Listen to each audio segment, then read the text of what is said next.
The Introduction to Evidence-Based Practice and Writing Clinical Questions. Evidence-based practice is the gold standard in medical care. If you know anything about healthcare professionals, then you may know that the buzzword is evidence-based practice. Nurses have been doing this for quite some time, and physicians have also started implementing such practices. PAs, PTs, OTs, dietitians, ATCs, sports scientists, and even fitness professionals are also incorporating evidence-based practice into patient and client evaluation and assessment, and also patient treatment. It is important to start building this foundation for what you will be doing when you leave Point Loma. So what does this buzzword mean? How do you utilize it, and how do you write a really good clinical question? The clinical question becomes really important for the major assignment in this class, which is the literature review paper, and even in other courses within the kinesiology and the health sciences department. This presentation will help you to search for good, high-quality clinical research articles that can help you write a more precise and accurate literature review. Evidence-based practice takes into consideration the client. It takes into consideration the practitioners and their past experiences. It takes into consideration research, and it brings all of these together. How does the client or patient feel about what is going on? What are the experiences of the healthcare professionals? And then also, what does the current research say? A culmination of these three creates what is known then as evidence-based practice. Your literature review paper is your final big, and I put that in quotation marks because it's a 3-page assignment in this class. And this presentation and the assignment you will be completing after finishing with this video is one of several steps that serve as building blocks in writing a really great literature review paper. The first step you need to do is to choose a topic. On the screen, you will see 5 topics that in some way connect with most of the professions of our students are currently pursuing. Each one of the topics on the screen have plenty of current peer-reviewed journal articles that are accessible from the Ryan Library, PLNU's library data system, which you will learn about in a few weeks. You need to choose a topic for this week's assignment from one of the 5 topics shown on the screen. Please do not choose a different topic for this paper unless you reach out to your professor and get approval ahead of time. In the end, you will be asked to write a robust 3-page literature review, and this presentation will help you to find the articles that will be of most help to you during that process. EBP is the integration of 3 different components: clinical expertise, patient values, and the best research evidence into the decision-making process for patient care. Clinical expertise refers to the clinician's accumulated experience, education, and clinical skills. If you choose to attend graduate school, by the time you finish, you will have a wealth of clinical expertise. The clinical expertise is probably what comes most naturally to a healthcare provider. However, the integration of the 3 components may not come as easily and require work, which is using the best research and evidence to drive the treatment choices and to drive clinical practice, assessment, and how to take care of your patients and clients. Finding out the best research evidence requires clinicians to read current research and articles on the patients they are treating, to attend conferences, and to stay up to date on best practices. And finally, patient values and preferences. I'll give you a personal example. I played soccer in college, and our athletic trainers required us to take an ice bath after games or hard practices. I despise being cold, so I never went into the training room my entire senior year, ever. I was so decided upon my refusal to get in an ice bath that I didn't get treatment or care when necessary. Aside from this being a bit ridiculous and silly, patient values and preferences need to be taken into consideration. Believe it or not, there is a high correlation between patient values, preferences, and feelings and actual treatment outcomes. My treatment outcomes as a college soccer player were at 0 because I was essentially refusing treatment. When patient values and preferences are taken into consideration, for example, one of our athletic trainers allowed me to use an ice pack instead of taking an ice bath, which I was okay with, then treatment outcomes were better. It is important to remember that the patient brings to the encounter their own personal preferences and unique concerns, expectations, and values. The evidence by itself does not make the decision, but it can help support the patient care process. The full integration of these three components into clinical decisions enhances the opportunity for optimal clinical outcomes and quality of life. The practice of EBP is usually triggered by patient encounters, which generate questions about the effects of therapy, the utility of diagnostic tests, the prognosis of disease, and/or even the etiology of certain disorders. Evidence-based practice requires new skills of the clinician, including efficient literature searching and the application of formal rules of evidence in evaluating the clinical literature. The first thing you have to do is to ask a clinical question. Let's say a patient comes to you with an ankle sprain and you begin to evaluate that patient. At the end of the evaluation, you come up with a prognosis or a diagnosis. After that, you have to ask the question about the treatment or the rehabilitation that you are going to do. Every good evidence-based practitioner starts with the clinical question, and that is what we will spend the rest of this presentation covering. The first step is to ask the clinical question. The second part of this process is to search literature and to find answers to that question. Parts 1 and 2 go hand in hand in your assignment of writing a literature review paper, where you will start with a question, then go to the literature to find answers to your question. The other 3 steps are steps you will take if you continue on to graduate school, where these later phases of evidence-based practice will apply as you work with clients and patients. Step 3 takes place after you have acquired literature. You will then scrutinize the literature to see how well the research was done, which is called a critical appraisal. Then you apply what you have found in the research with your patients. And then the final step is to assess the effectiveness of the treatment plan. The first critical step is to clarify 1 or 2 key issues that come up in the course of caring for your patient and to develop a focused clinical question. By starting with a clinical question and then acquiring literature, this will help you to be more successful in writing your literature review paper for this class. Having a good clinical question is absolutely one of the most important pieces in evidence-based practice and also in writing your literature review paper. Clinicians who have curiosities and who are questioning things are doing a really great job with this. And they're helping to change patient outcomes and bettering healthcare overall. So my hope is to motivate you to ask and to want to ask relevant clinical questions. Once you have created a clinical question, what you then have is called a PICO statement. PICO is not a word, but instead an acronym. The first letter in our acronym is the capital P, which is our population. Let's take medial tibial stress syndrome, or shin splints, as a topic. We could say that our patients are individuals with medial tibial stress syndrome, or our problem could be an entire track and field team with medial tibial stress syndrome. We are then looking at patient characteristics such as gender, age, activity level, and more.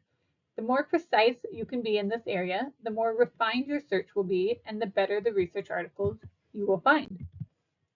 The next phase is what we call our intervention, or the exposure. Let's go back to our example of those with medial tibial stress syndrome. What might we choose as an intervention? We could choose rest, taking time off, or we could choose a specific type of rehabilitation, such as ice, or some type of treatment as well. Integration then is what we are choosing to do with the patient or the population. And the letter capital C is comparison. We can choose to compare our intervention to something. For example, we could choose patients with MTSS who are doing strengthening exercises compared to those who are doing nothing to reduce their pain levels.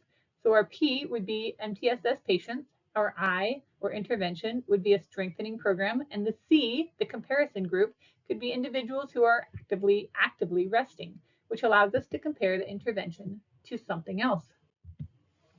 Then finally, the O is the outcome. What is the actual outcome in patients who did a strengthening program and those who actively rested in regards to pain reduction? Did they improve in their function? Did they return to their sport or to their work quicker?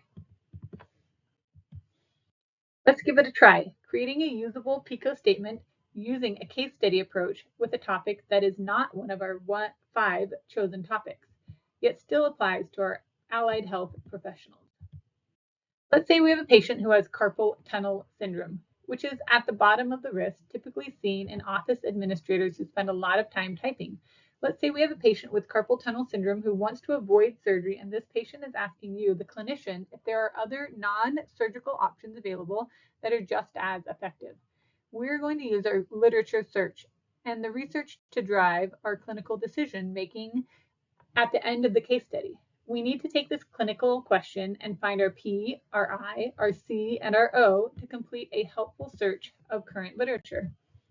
We've created a clinical question, and from here, we need to find our P, I, C, and O to perform a helpful literature search. The P in this case is a patient who has carpal tunnel syndrome. So that would be the P, meaning when we jump in literature, we would probably type in carpal tunnel syndrome as a search term. Therefore, our search results would list patients with carpal tunnel syndrome. Then the I would be, remember the intervention, surgery. So in our search box, then we would have another one saying surgery. The comparison, however, is conservative treatment, such as rest or maybe massage or chiropractic treatments. These are all conservative treatments that have been used in lieu of surgical intervention in patients with carpal tunnel syndrome. And so these could be options for different search terms when you're looking for literature. And last but not least, we have the outcomes. We're not sure if they're effective, right? So this could definitely be more specific than the word effective. What does the word effective actually mean here? It could be reducing pain. It could be improving function. It could be returning back to work. It could be being able to flex the wrist during work. All of these could be different search terms. You have to be more specific though when you're writing your own PICO questions. If we look at the overall case study, our P is the patient with carpal tunnel syndrome, I is the intervention, which will be the surgery, C is the comparison. So if we're comparing it to conservative treatments then, and then our O would be our outcomes, so pain reduction in pain, a reduction of pain and improvement in function. Now with that being said, there are ways to make the P, the I, the C, and the O much better and more refined so that you yield even better search articles. For example, for my P or my population, I need to be more specific. I could say that my population needs to be of a certain age range, only looking at literature for those with carpal syndrome who are 50 years old or older, or my population could be those who are office administrators, so I could give my patients even more specific definitions, and that would help narrow down the numbers of research articles that you might get.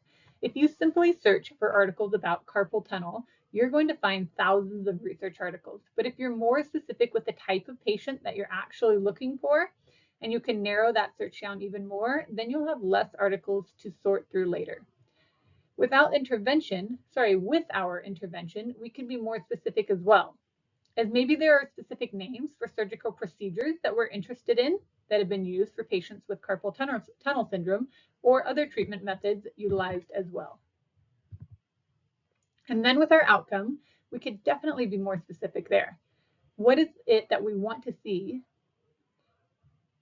with the surgical intervention or with the conservative treatment? So here's an example of a PICO question which goes along with the case scenario we just went through. By reading my PICO question, you can see that my literature search should yield me articles that pertain to adult patients with carpal tunnel syndrome, which is my P. Then my intervention and my comparison are conservative versus non-conservative surgical treatments, meaning non-operative treatments versus surgical treatments.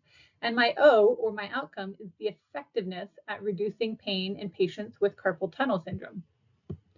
One of the great things about writing a PICO statement is that you can actually take them out of the statement and use them for search terms in your search toolbox. For example, the phrase, in quotation marks, carpal tunnel syndrome becomes one search term, in quotation marks, conservative treatments, in quotation marks, non-conservative treatments, and in quotation marks, pain. All of those can become search terms, and this will eliminate research articles that do not pertain to the specific research question, which are more focused, which will help me then as I write my literature review paper. Another amazing thing about PICO questions is that you can change one aspect of the acronym. Say you are performing a search on rugby players as your P or your population and you're not finding a lot of articles, you can change your P to another type of population, such as American football players, or perhaps you can make it more broad, such as collegiate athletes. When it comes time to writing your literature review paper, sometimes having a few different PICO statements helps you to come up with your topical paragraphs for the paper in enabling you to compare therapeutic modalities or recovery time or the population of those you are researching. And finally, for your assignment for this week, you will be participating in a discussion board. The first thing you will need to do is choose from one of the 5 given topics shown on the next slide, then create a PICO question or a PICO statement. You'll post your PICO statement, and then you need to give specific feedback to 3 of your peers regarding their own PICO statements and how they might improve their question, their statement with constructive criticism. Once you have received comments from your peers, refine your own PICO statement, if necessary, based upon feedback you have received, and then you'll post your refined PICO statement in a separate assignment, not on the discussion board. Becoming an evidence-based practitioner takes work, just like becoming a good writer takes work. One of the best ways to become a good writer is to start with a good clinical question, which helps us get usable search terms that are more specific and will help you to narrow down the research in finding articles so that it will be less daunting, less stressful, and in the end, it will help you to write a better literature review paper. Please do not choose a different topic for this paper unless you reach out to your professor and get approval ahead of time. In the end, you will be asked to write a robust 3-page literature review, and this presentation will help you to find the articles that will be of most help to you. My last challenge to you as a future healthcare provider is that evidence-based practice is crucial to patient and client satisfaction. When we go into our professions, service is a huge part of our job that isn't necessarily in the job description. But to really serve our athletes, our patients, our clients, we really do need to know the latest and greatest treatments so we can get better outcomes. Thank you for your time. If you have any questions, feel free to send me a message or an email and have fun creating a useful PICO question for your own research.